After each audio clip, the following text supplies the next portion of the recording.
I'm Ann Dart. I'm Tracy Stormy. And I'm Kathy Knight. And together we are It Was a Dark and Stormy Book Club, a podcast for mystery lovers. Welcome.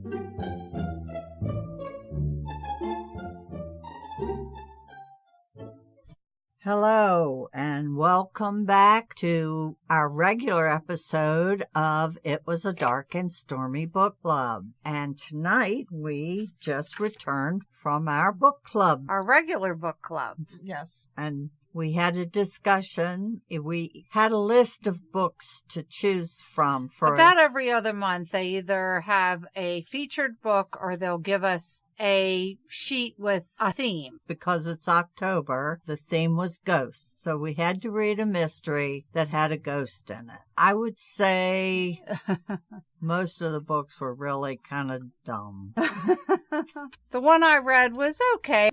As I think if you listen to this series have figured out, I'm not a huge cozy fan. And most of them were cozies. Yes. The one I read was Give Up the Ghost by Juliet Blackwell. It was a haunted home renovation mystery, and it was cute, and it actually did have a pretty good story. It had a little substance to it, so it did keep me going. Well, I read The Unquiet Grave by Sharon McCrum, and it was not a cozy, and it was one of the reasons I did choose that. It was based on a real-life murder trial in West Virginia that was supposedly brought about because the murdered girl came to her mother as a ghost and told her that her husband killed her and how to prove it. And on the ghost's word, the mother went to the prosecutor and they dug up the body and found out that it was true. Exactly what the ghost said happened. And there was a trial and her husband was found guilty. Well, if I ever get murdered, I am going to do that exact same thing. I'm coming back.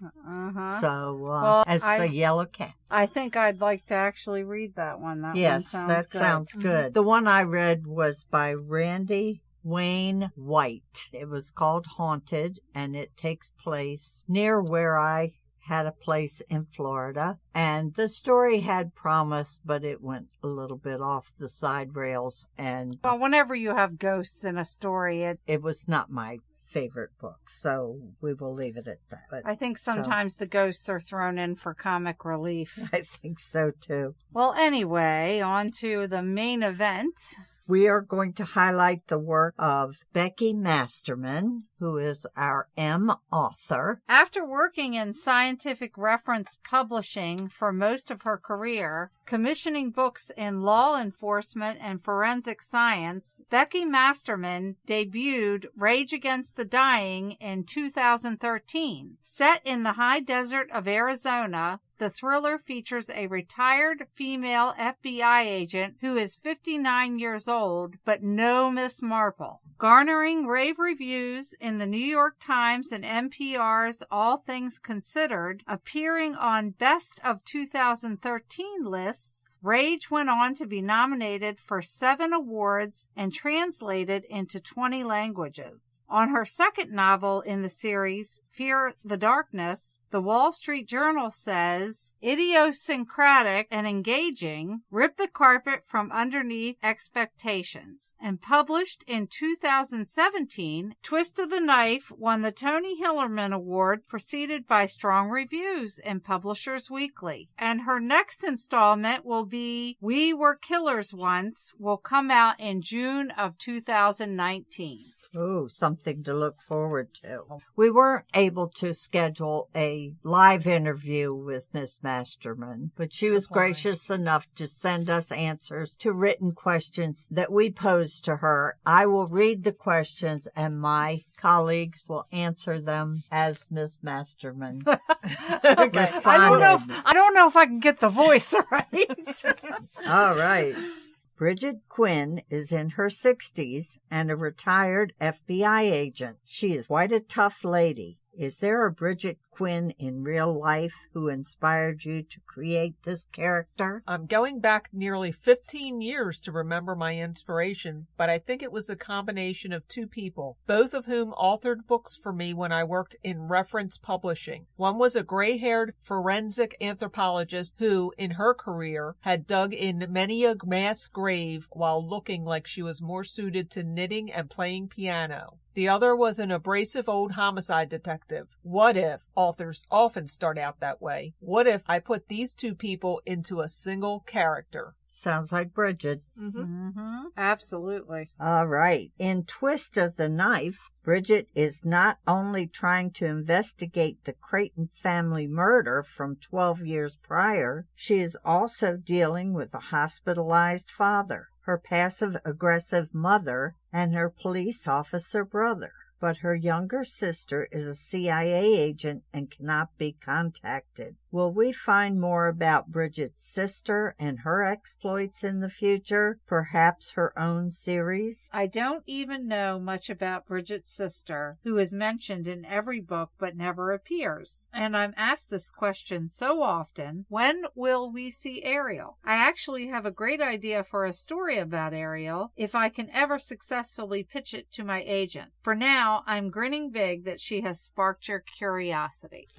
The execution of Marcus Creighton in Twist of the Knife was a grave miscarriage of justice. One of the pieces of evidence against him was a fingerprint misidentified as Marcus's. With your background in publishing forensic texts, do you have any insight into whether this type of forensic mishandling happens often in law enforcement? In the 90s, with the O.J. Simpson trial, forensic experts became the superstars of law enforcement. They would testify based on visual observations like, this hair found in the car is not unlike the hair of the accused. Juries believed them. There are thousands of innocent people in prison as I write this, convicted on bases like that, long after hair evidence, along with bite mark evidence, has been discredited. One expert, decades after putting a man in prison based on matching his bite mark to one on the victim, now says he's not even sure that was a bite mark. And there was a case recently in Texas where a fingerprint examiner was indicted for testifying to as many as 4,000 fingerprint matches where no match existed. Oh, jeez. She told the investigators what they wanted to hear. But what about DNA, people ask? DNA evidence is only found in a small percentage of crime scenes. When it's finally analyzed, not a given, DNA exonerates half of the people convicted. Then you've got all the public defenders with heavy caseloads telling people to plead guilty to crimes they didn't commit in exchange for a lighter sentence. Can you tell I'm passionate about this? Boy. Yeah, that's I heard surprising. I heard it's like less than 5%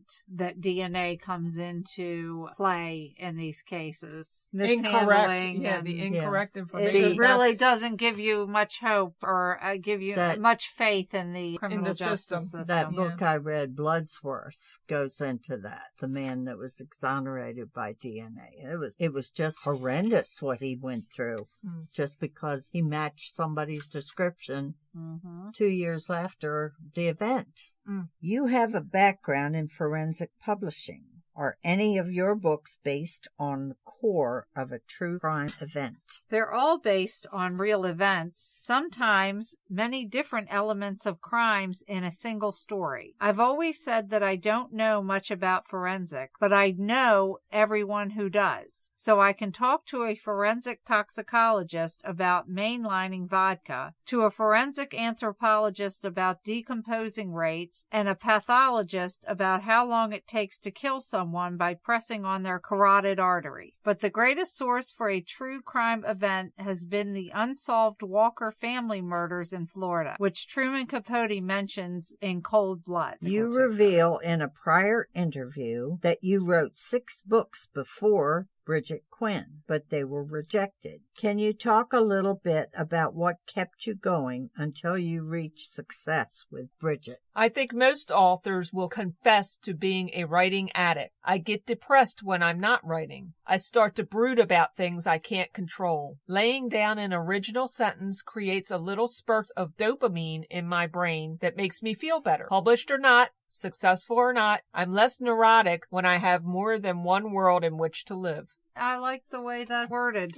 Brigid is quite a formidable opponent. How do you think she would fare as an actual FBI agent in real life? Laughing. One of the first Goodreads review I read for Rage Against the Dying, a guy said he was ex-FBI agent and the FBI didn't do what Brigid does. I get that special agents mostly investigate fraud, don't shoot people, etc. So with Brigid hunting serial killers and the like, I always say she's a very special agent. One that even many FBI agents don't know about. When you're an author, you want to be plausible, but you also get to make stuff up. That's a good answer. For her. I can add, however, that when Brigid would have joined the FBI, it was at a time when they hired the first 2 female agents. This would mean she had to be tough to survive not only in the field, but in the agency. The female agents really were called Dickless Tracy. Oh, jeez. Nice. I take offense to that. Do you have any new books coming out or events you would like our listeners to know about? I'm so excited about We Were Killers Once, scheduled for publication in June 2019. 50 years after the murders depicted in Truman Capote's In Cold Blood, my story imagines a third man who was never found and who now has a reason to kill Brigid's beloved husband. Not Not Carlo. Carlo. No. Well, you know we'll be reading. Yeah. Scouring the Kansas Historical Archives for information on the case, the trial, the imprisonment on death row, and the execution, I was able to spin facts into fiction, making the books a kind of puzzle along with, hopefully, a thrilling read. Wow. It sounds thrilling. I can't wait for that to come out. Yes. Truman Capote's In We've Cold got- Blood was one of my favorite books. Oh, yes, So yes. Yes. I'll be interested to see. And I thank her for responding to our questions. And what did you think of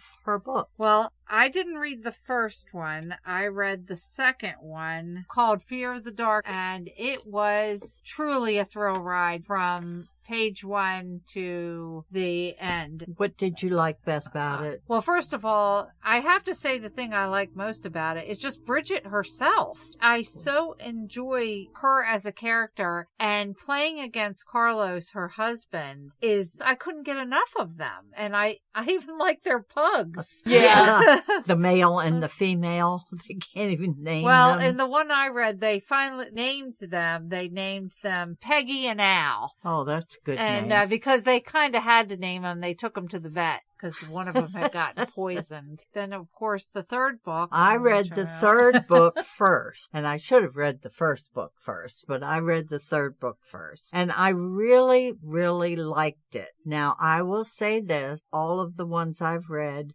Brigid does cross the line between what she should do and what is legal. But she's retired now. She doesn't have to really answer to anyone. But that of course, means when she breaks the law. Yes, she just doesn't have to get caught. Right. Well, let's be fair here. We've read lots of books where men cross the line constantly. Definitely. John Sanford, for instance, his Lucas Davenport broke every law there was to get where he needed to go, and nobody even blinked an eye. I think because she's a woman, people kind of expect a little higher standard or something. I think she got the job done. Yes, she did. Like I say, she did cross the line a little bit. Her delivery, you can't put the books down. You've got to find out what's going to happen next. I mean, the characters are very, very well done